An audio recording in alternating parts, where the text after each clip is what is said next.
So today's session we will discuss about an intermediate code generator.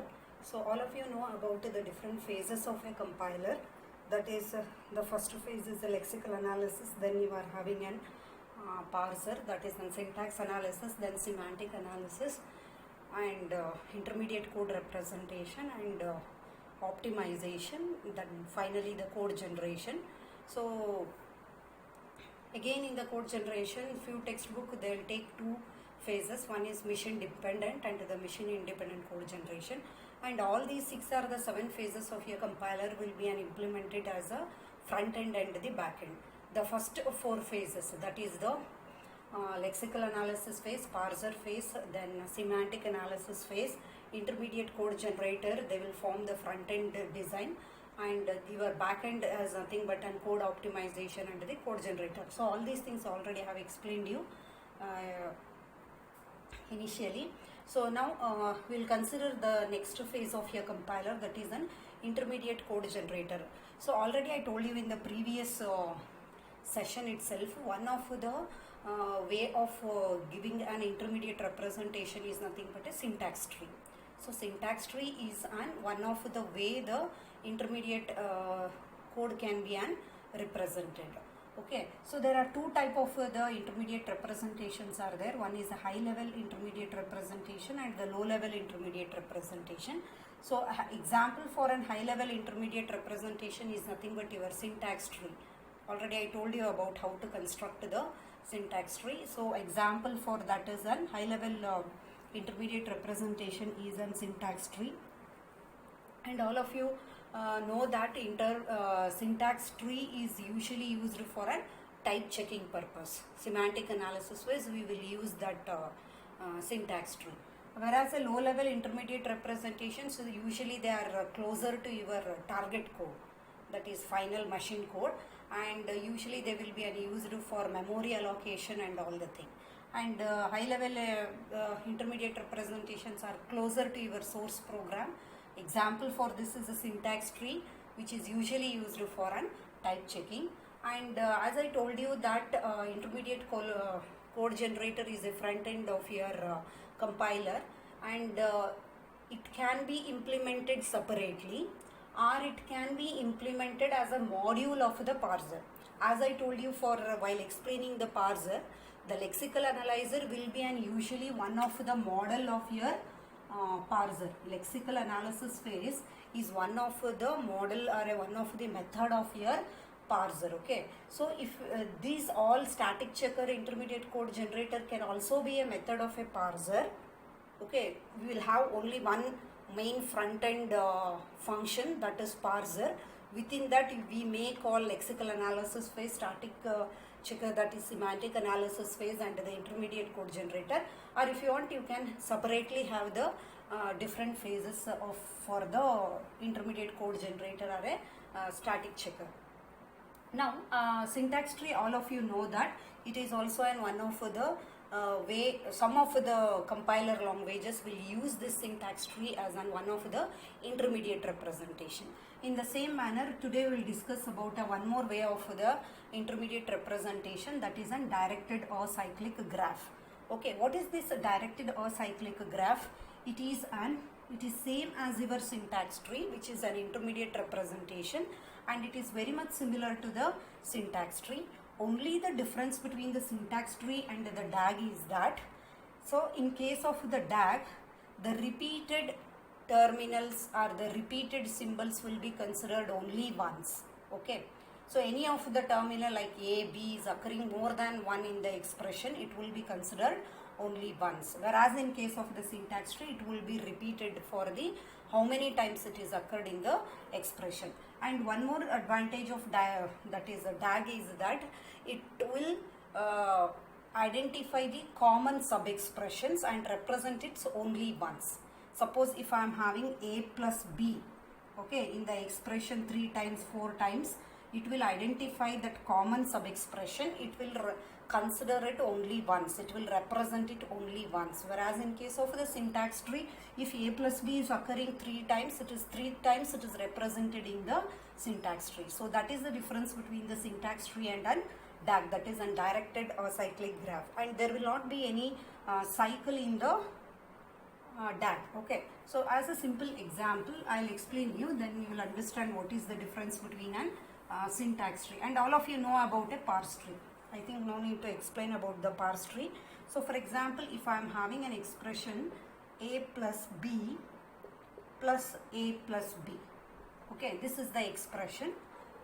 Okay, now how to construct the parse tree? Parse tree, what I'll do, I'll take like this, e plus e, then again here it is e plus e, e determine id, this is a, this is b, then e plus e, then this determine id is nothing but an entry to the a, entry to the b.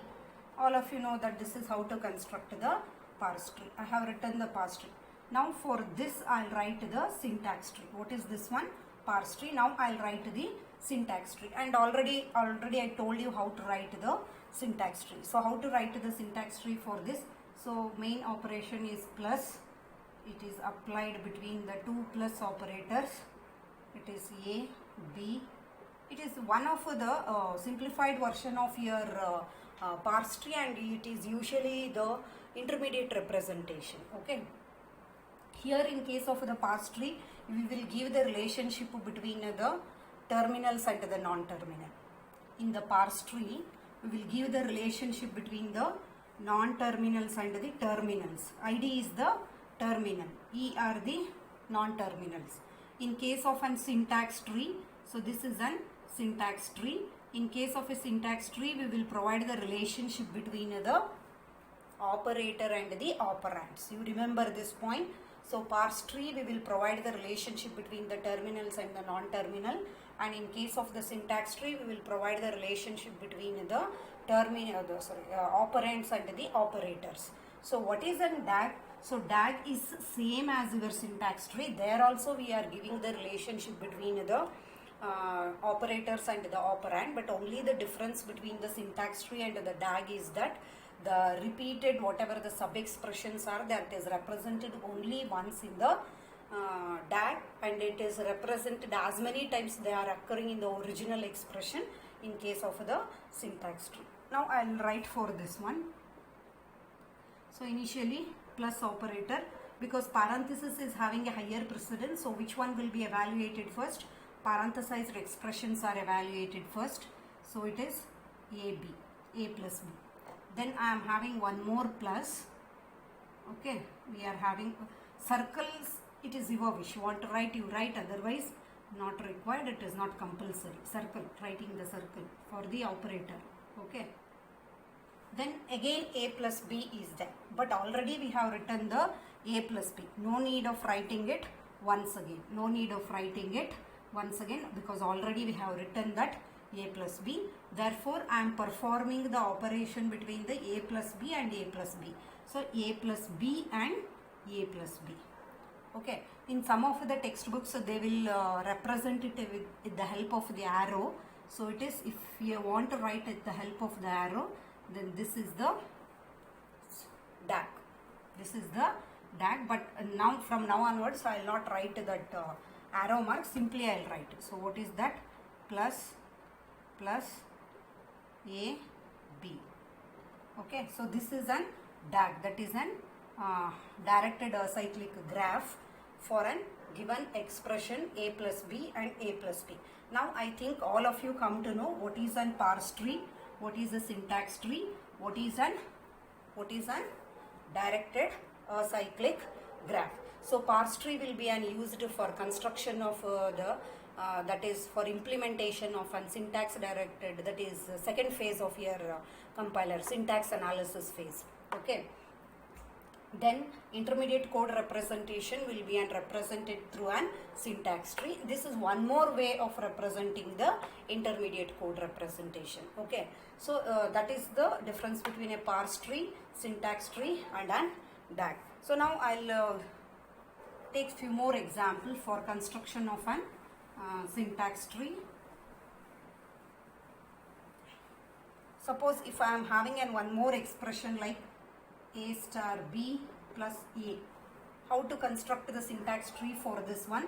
So in order to construct syntax tree I am writing. So parenthesis is having higher precedence. So it is star a b, a star b, then 1 plus, okay. Then between this and this. So this is what? This is an syntax tree.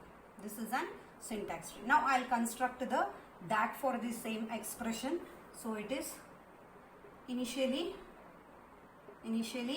parenthesis expression having higher precedence. So do that one first. Then plus between what? This and, or you want to represent that side, that is also fine. So it is a plus this one, or if you want to write, you can write like this. It is plus, okay, a star b plus a star b plus a. So this is how you will represent the DAG. If you want to write here, you write. If I want to write here plus symbol, you write. It is just where you are writing it. So ultimately you will get the same DAG, okay. That is for the a star b plus a. So now I will consider the one more expression. So from now onwards I will write only the DAG, because already you know that how to construct the syntax tree. Now consider this expression, a is equal to b star minus c plus b star minus c. Minus c is a unary operator. Minus c is a unary operator and it is having a higher precedence than compared to the star. Therefore, first you have to do the minus c. Minus c. Why? This unary operator has a higher precedency when compared to the star. So first you do the minus c. Then I am performing star between minus c and the b. So star is there, plus is there. So star is having an higher precedence. So and it is left to the right associativity. So I will perform this first. So this is over now. Now one more star is there. So it is again b star minus c. This is also a unary operator. This is also unary operator. But already we have done it. Already we have done it. No need of doing it once again. B star minus c is already done. Same thing. So just what I have to write? Plus. Okay, I am applying the plus between the same expression. Same thing what I wrote previously. Now we are having is equal to operator between this and a. Between this and a. So this is a DAG representation for that particular expression. For that particular expression. Okay. Next you consider one more expression, that is a plus b star a plus b plus c. So if this is the expression, so here parentheses are having a higher precedency. So I will write that first. A plus b is over. Next I am solving this parenthesized expression, but a plus b already you have written. So it is plus a plus b c. Okay. Then between them star is there. So it is the DAG for this expression. If we want to write the syntax tree for this one, what we will do? So how many times that plus is occurring, so many times we will write that one. So it is again plus, it is AB, okay, then plus C, because here also AB, here also AB, here also AB plus, here also AB plus, then I will write the star between the this. So that is an syntax tree and this is the DAG representation. DAG representation for an given expression. Now I will consider one more expression, and this is usually you can find it in all the textbooks, that particular expression. So which is that a plus a star b minus c plus b minus c star d. Okay. Now how to construct this one? Initially the parentheses are having an higher precedency, so do initially the minus. B minus C. If you want, you can have a circle, otherwise don't want, it is your wish. So initially B minus C, then one more parenthesis, which is already done, B minus C, B minus C. Then star is having a higher precedence compared to the plus, and it should be an, this is already solved, B minus C, this is already solved, B minus C. Next star is having a higher precedence and it is left to right associativity. So I have to finish this particular star now. So in order to perform that particular star, so consider one more node, star A, between this, okay, this is over, this is over. Now I have to write this star. So it is B minus C is already I have written, so it is star B minus star D, because D, it's a new terminal what we are getting. Now A plus, so plus, don't write it once again the A, it is already there, okay, don't write it once again, it is already there, A. So it is A plus,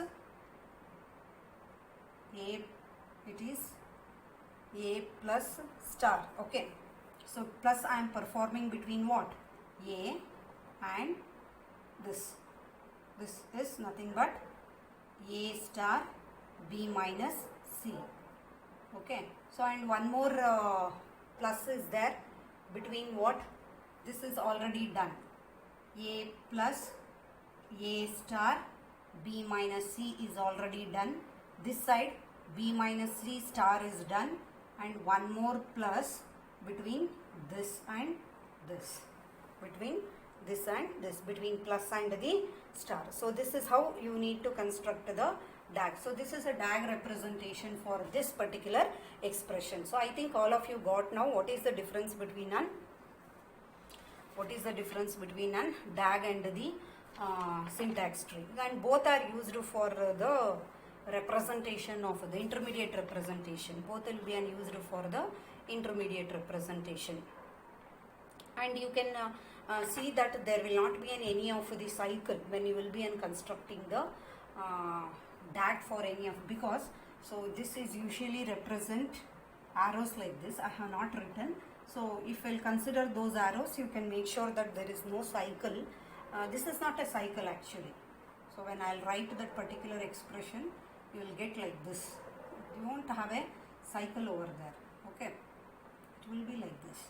You won't find any of the cycle in the DAG. So that is about the DAG. So now we'll see that. So these are the few example, and few more examples are there in the textbook. You go through that one. So now I'll consider on one more expression, and actually how we have constructed the syntax tree. In the last session I told you how to construct the syntax tree. Syntax tree will be constructed by using an SDD. SDD means you will be having what? You will be having an productions, you will be having a semantic rules. So whenever we are using that particular production, those semantic rules will be executed, and the syntax tree will be constructed. So last class session I have explained you about how to construct the syntax tree. So in the same manner we are constructing the DAG also. Means we are constructing the DAG by using what? By using same SDD, syntax directed definition, where we are having a production and the semantic rules. So whenever I am applying any of the production, the corresponding semantic rules has to be executed. So now I will write we will consider that SDD, and we will take one example and how those rules, semantic rules are applied in order to construct the what is that DAG, we will see with an example. Okay, now let us consider this SDD, that is an grammar that is used for an construction of an DAG. Okay, all of you know that each of your syntax directed definition will have the production and the semantic rules. So whenever we will be using any of these production, so immediately we need to perform these action. Already I have written this particular grammar for construction of an syntax tree. It is exactly the same what is the grammar we have used it for construction of the syntax tree. Now I will see the what are the sequence of the steps that will be used in order to construct the particular expression that is C plus A plus B minus A plus B. So now I'll consider this particular expression and we'll see how these are applied. So first I'll consider the P1. We'll consider the P1.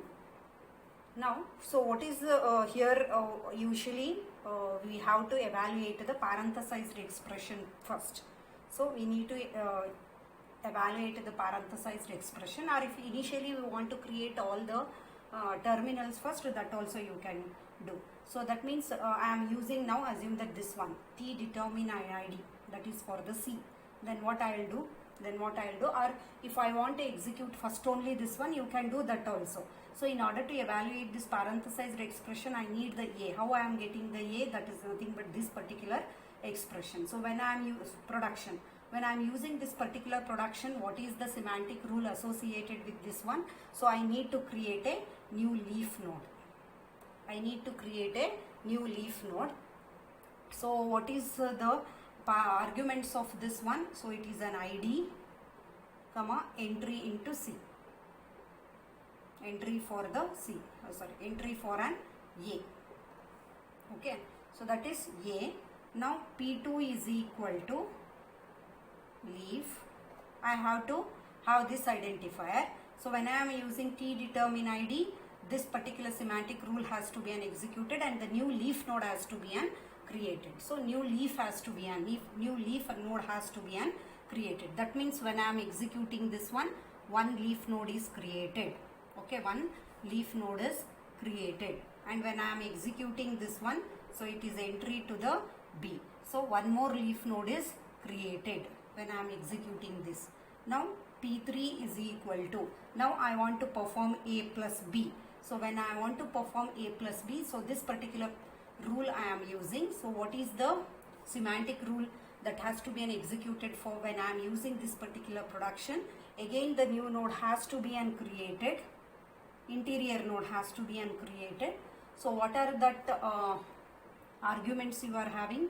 One is the plus argument. What are the other? E dot node and T dot node. What is E dot node? That is A. T dot node is B. Where is the A?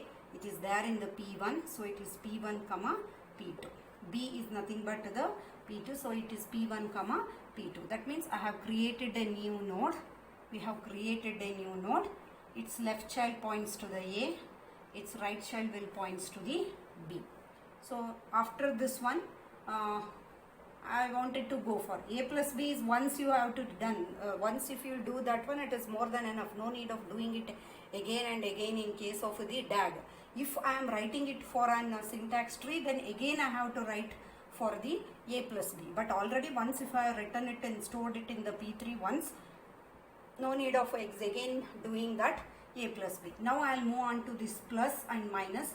It is left to right associative. For doing this plus, I need the leaf node. So when I am using this particular production T determine ID, new leaf node has to be created.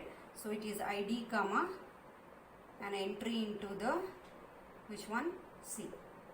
Okay. So what we have created? We have created the new node, that is nothing but the C. We have created a new node C, and okay, let us consider here new node C has been created. So now I want to perform this plus. So it is P5 is equal to, when I am applying E determine E plus T, new node has to be created. So it is node. So between what you are performing the plus operator, between the C and the A plus B. A plus B is stored in the P3 and C is there in the P4. So it is P4 comma P3. So we are performing plus operator between the C and the A plus B. So this is over. Now I wanted to perform an minus operator. So it is P6 is equal to, when I am using E determine E minus T, I need to create a new node. So new node is created. New node is, when you are performing E determine T, T determine E, only assignment you are doing. You are not creating any of the new node. You know that one while explaining the syntax tree I told you. So when you will be replacing with these productions, this is only the assignment statement. No new node will be created like this. But when you are performing this and these two, then new node or the new leaf node will be created. So it is P6 is equal to I am performing the minus now. So the minus should be between what? This and this. So where is this is stored? It is stored in the, initially the minus. This entire thing is stored in where? P5. So it is P5 and A plus B. Where is the A plus B? P3. A plus B is the P3. Okay. So these are the sequence of the steps that we are using. So when I use this one, so it is minus. So minus between what? This and A plus B. Okay. So this is the DAG what you have constructed by using this particular STD. So by using this STD only you are constructing the syntax tree and also you are constructing the DAG. Only the difference is that, so in case of the syntax tree A plus B, I will write again procedure for the A plus B. So but here I am not writing it, I am considering it same A plus B from here only. P3. So P3 only I am considering. P3. No need of writing it once again. That is what we will do it in the syntax tree. So that is the difference between a syntax tree and the DAG. So this is how you are making use of the STD, okay, for construction of the DAG. That means one of the application of the STD is for the intermediate code representation or the intermediate representation of the source program. We will make use of the STD. Okay, as I told you, the applications of the STD. So construction of the syntax tree is one of the application of the STD. Construction of the DAG is also one of the application of the STD. So what we are doing in STD and the DAG, it is nothing but one of the intermediate representation of your whatever the source program is there. So that is about how the STD will be used for the construction of the DAG, and a few more examples are there in the notes you go through. So now the reason one of the algorithm is there for construction of the DAG. So if in the exam, if they simply ask you, in competitive exams also they will ask for the construction of the DAG by giving some of the expressions. So you should be fast while writing the DAG or while writing the syntax tree. So what I there is one method for the construction of the DAG. So that is called as the value number method. So what is that value number method? And one more thing here regarding the DAG, directed acyclic graph. So here the interior node will represent the constructs and the leaf node will represent the component of those constructs. Or you can say operators are represented with an interior node and the leaf node will usually represent the operand. And usually the DAG is used for an faster conversion or a generation of the machine code for the expression. Getting my point? DAG is used for faster conversion of an machine code for an expression. We will use this DAG representation. Okay. There is one of the method for the construction of the DAG that is called as a value number method. So what we are doing in a value number method, it is very simple, don't get confusion. It is same, it is whatever you are having the construction of your syntax tree, it is also the same.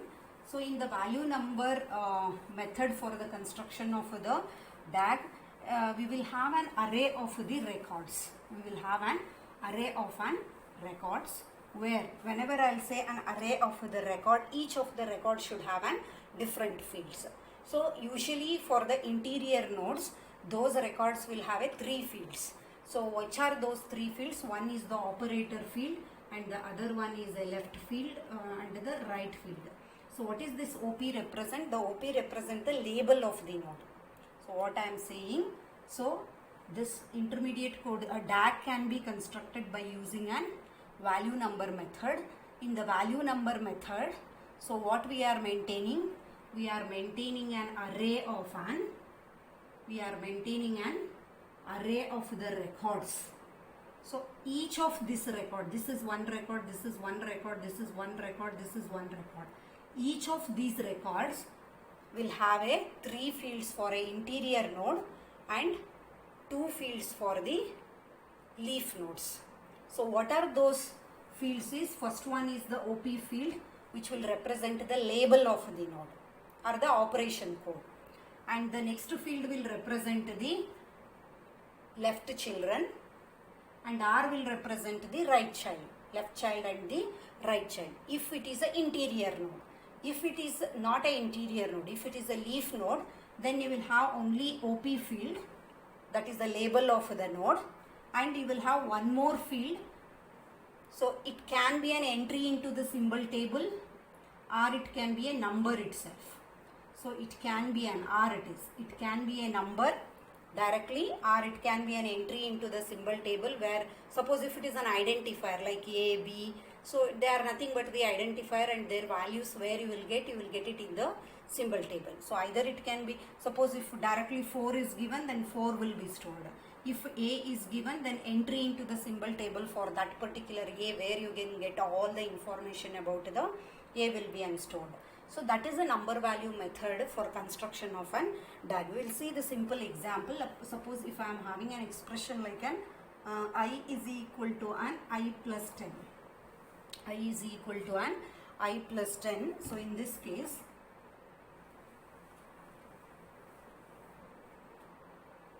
so this will be your an array of the records what you are having, 3 fields.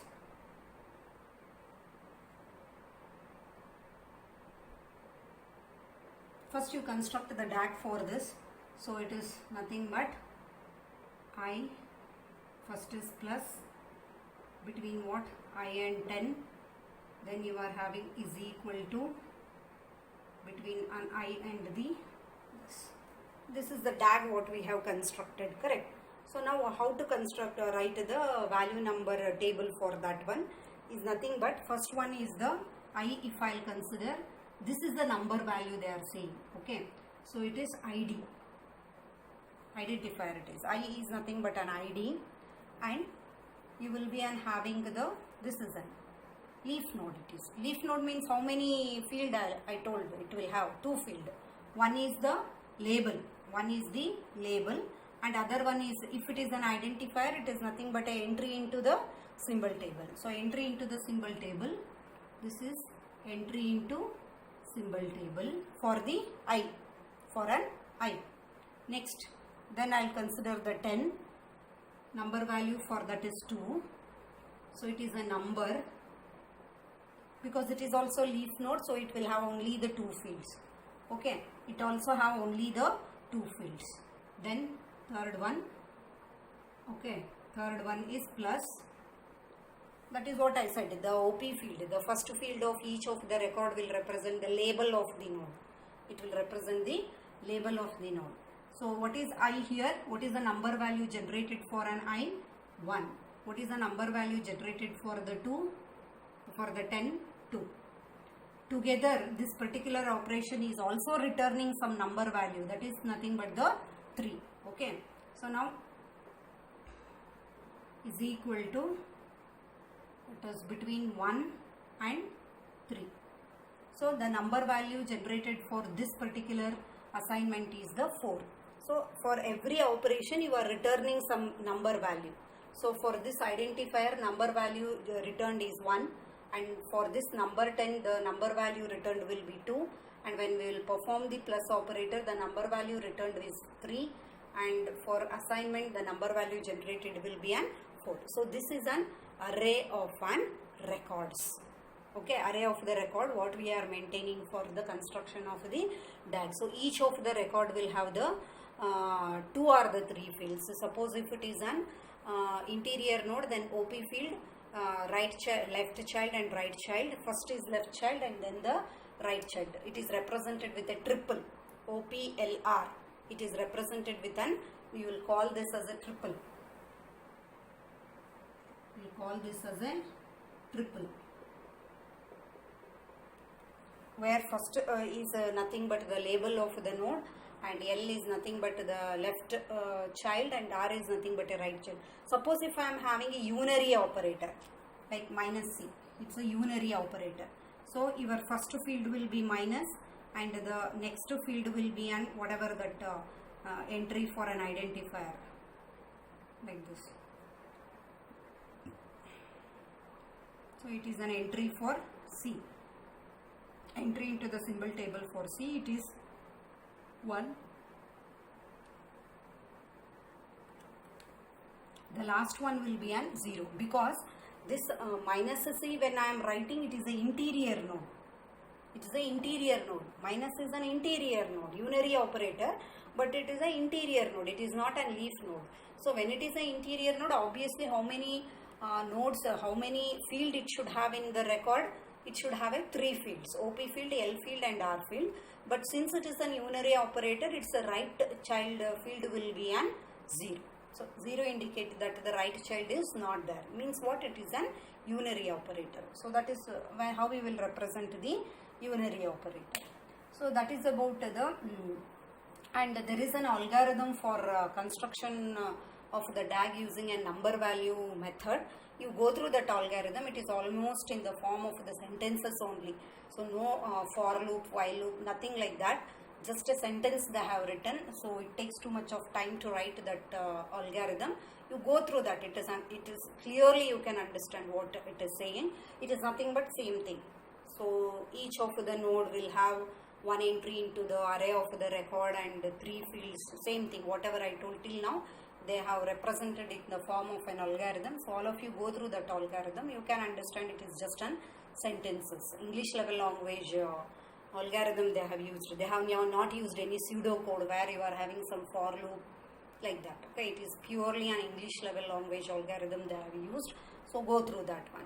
Okay, so